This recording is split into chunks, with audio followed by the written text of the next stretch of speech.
iniciar o nosso programa Reflexão do Evangelho, saúdo com muito carinho e gratidão a todas vocês, pessoas que vêm aqui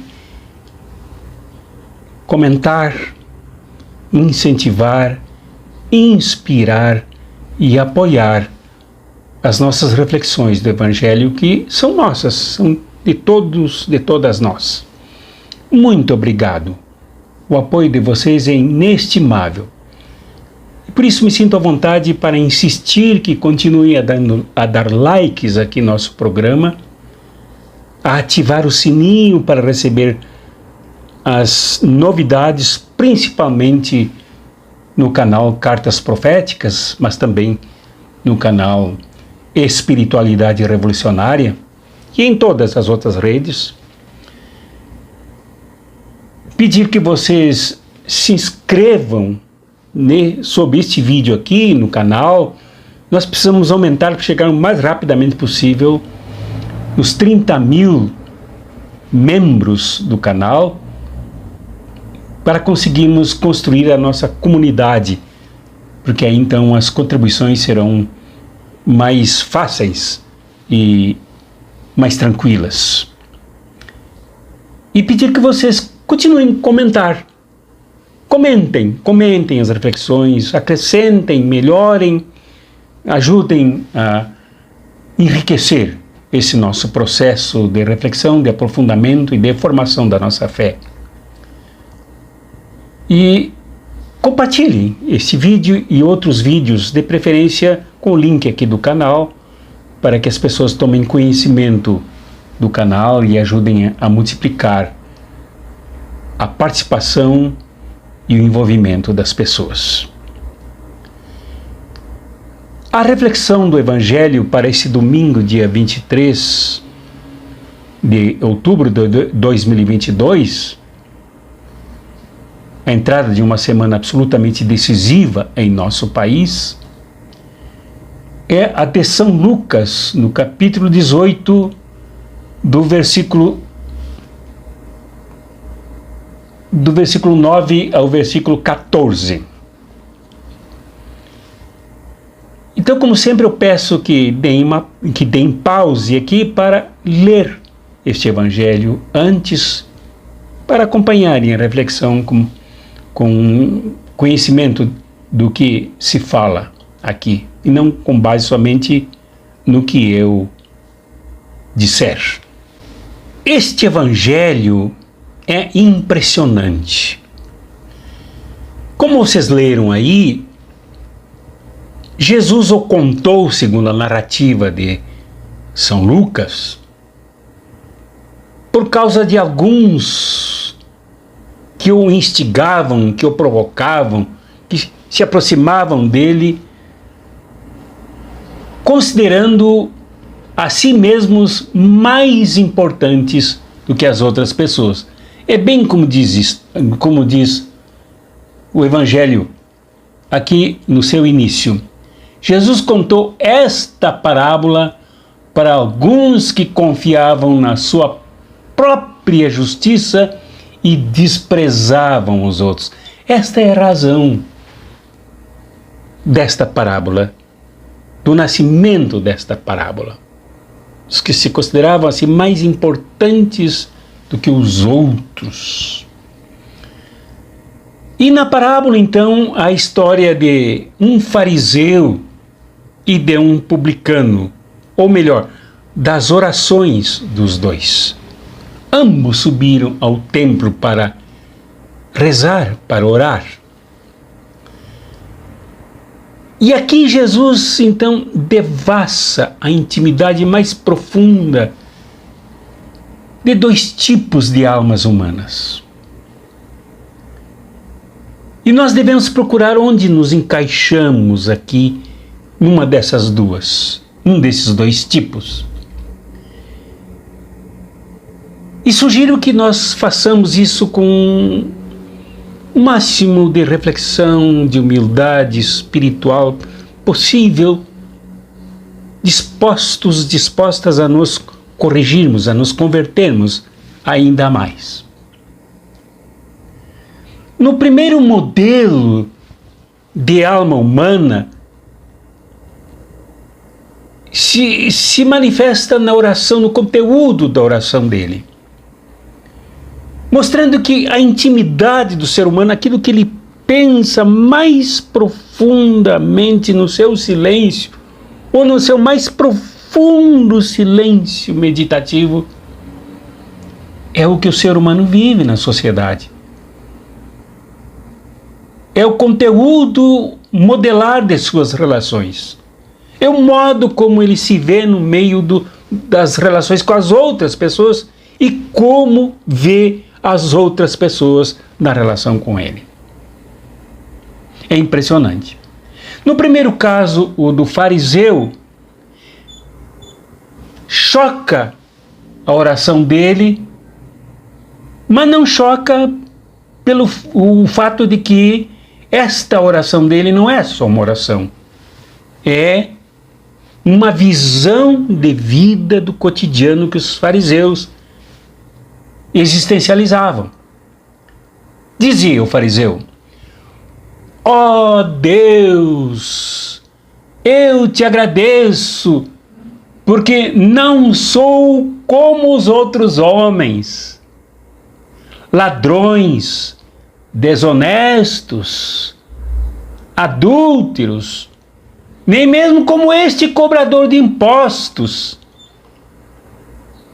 Eu jejuo 2 vezes por semana, dou o dízimo de toda a minha renda. Este fariseu, como eu disse, fazia parte do círculo de fariseus, que era um grupo de homens dotados da mais alta sabedoria, do mais alto conhecimento das leis divinas, que, no entanto, cometeram o grande pecado da soberba, da autoexaltação, transformando-se numa casta social, uma casta econômica e social, que se colocava acima de todas as outras pessoas, dos estrangeiros, dos publicanos, cobradores de impostos, das mulheres, das crianças, enfim, de todas as pessoas diferentes que não eram que não viviam sob a classificação da visão que eles tinham. Estes fariseus que nasceram para estudar a Sagrada Escritura, estudar a Torá, ensinar o povo, resvalaram no pecado da soberba, do orgulho, da vaidade, de modo que isso tudo se traduzia em prática. Desde as práticas de quem se movia na rua, buscando se colocar nos cantos das praças para orar e chamar a atenção de todas as pessoas para as suas orações, como até mesmo no modo como se vestiam, se regalando diante das pessoas mais humildes. E se gabavam de ser as melhores pessoas do ponto de vista moral, como se vê aqui na relação da oração do fariseu, que vocês leram aí. Transformaram a sagrada lei de moralidade em moralismo. E o moralismo é uma coisa gravíssima, porque ele se torna um código sobre os códigos legais e morais, fazendo com que as pessoas não relacionem o conhecimento da lei com a prática da lei, o conhecimento moral com a prática moral, o conhecimento ético com a prática ética. Para eles, uma coisa era conhecer, adorar e adorar-se no conhecimento da lei, e outra coisa era a prática da lei que eles não tinham. A lei mandava amar ao próximo. E todo o tempo da caminhada de Jesus do interior da Galileia até Jerusalém se percebe que o que eles não faziam era amar ao próximo. Isso Lucas procura demonstrar o tempo inteiro. Mostrou isso na parábola do bom samaritano com o sacerdote que passou de largo pelo homem ferido e à beira da morte. Da mesma forma, o seu auxiliar levita. Com o filho pródigo, cujo irmão mais velho, tipicamente fariseu, não aceitou o retorno do esfrangalhado, do empobrecido, mas arrependido irmão mais novo, que viera lá do exterior, do meio dos ímpios, do meio dos pagãos, misturado aos porcos, agora foi rejeitado pelo irmão mais velho, típico modelo do fariseu. Os fariseus, os 9 que não voltaram para agradecer a Jesus, se contentaram em cumprir a lei na relação com o sacerdote e não voltaram plenos de gratidão. Quem voltou foi o estrangeiro, foi o publicano, foi foi o samaritano, o odiado pelos fariseus.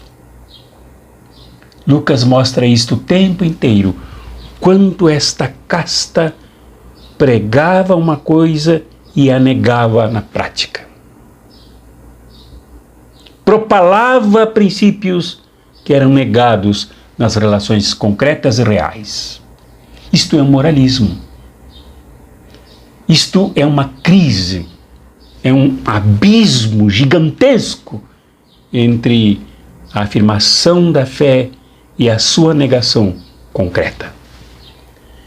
Isso é o que se vê diariamente entre os que batem no peito, dizendo-se seguidores e seguidoras de Jesus, mas na prática discriminam, excluem, humilham e até há casos de assassinato daqueles com quem discordam. Isto Jesus critica nesta parábola e mostra o quanto vã é a oração do exaltado, dos que se exalta diante de Deus, que no final da parábola é classificado por Jesus como aquele que, ao se exaltar, saiu humilhado. Então, por isso é preciso que nós analisemos, reflitamos sobre as relações entre a vida e os princípios, entre a vida e a moralidade, entre a vida e os nossos códigos éticos. As relações concretas, as relações coerentes, as relações frutíferas, ou se é a afirmação num campo e a negação no outro. E o segundo homem no templo, como diz a parábola, cobrador de impostos,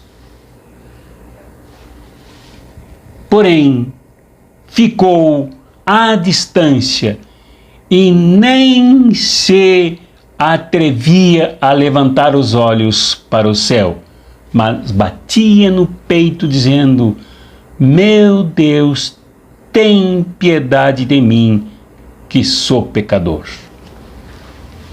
Este, no final da parábola, saiu, por ser humilde, exaltado. Isto quer dizer que o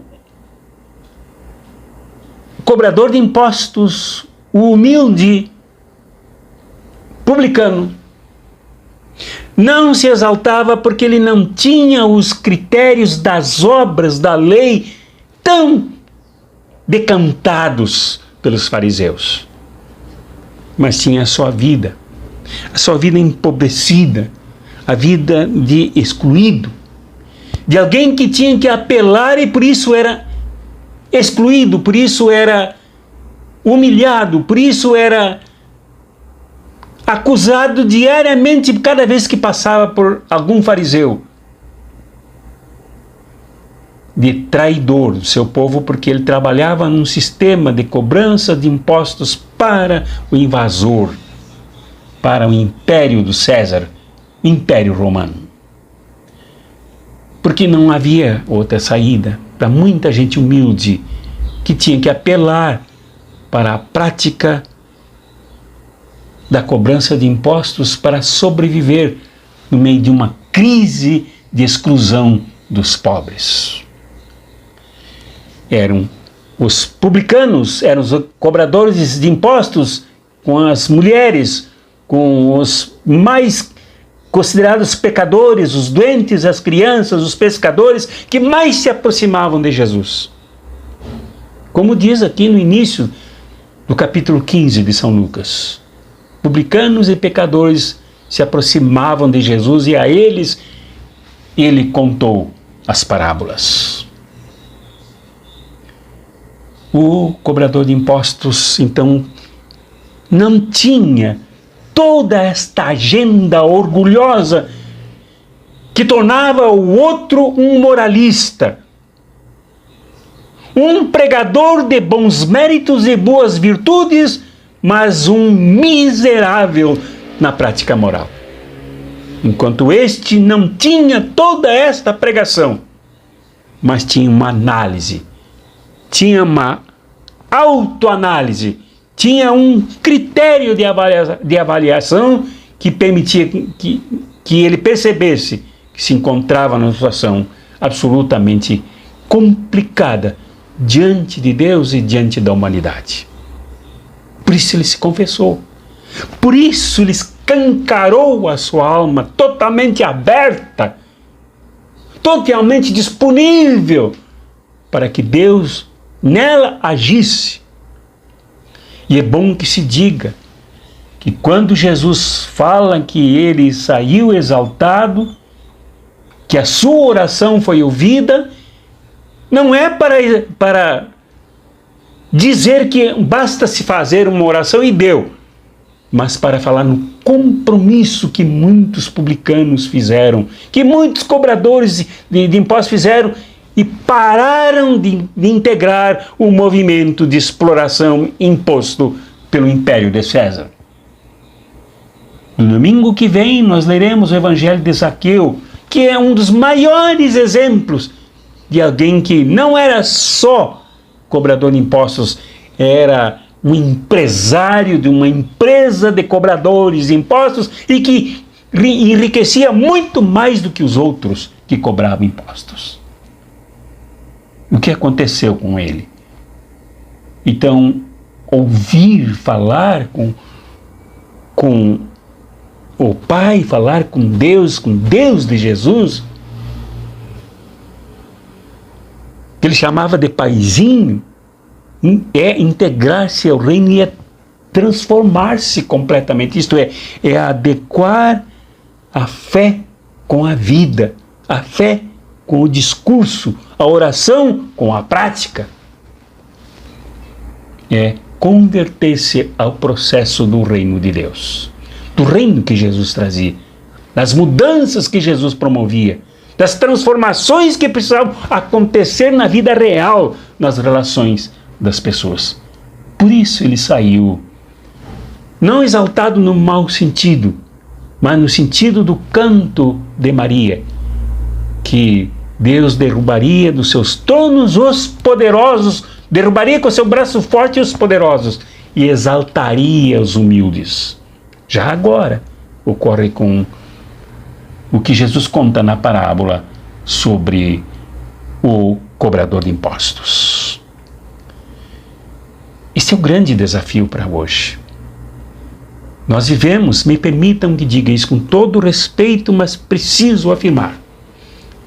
Hoje nós vivemos um cristianismo que segue para um lado na linha do fariseu, que um cristianismo trepidante, um cristianismo exaltado, um cristianismo altamente musical, um cristianismo de muitas palmas, de orações gritadas, efervescente, mas de prática completamente contraditória com Jesus. Um cristianismo que apoia o neoliberalismo, um cristianismo que adota as práticas do fascismo, um cristianismo que nega Jesus na hora que tem que decidir os caminhos do país. Este cristianismo se alinha ao fariseu e discrimina o cobrador de impostos.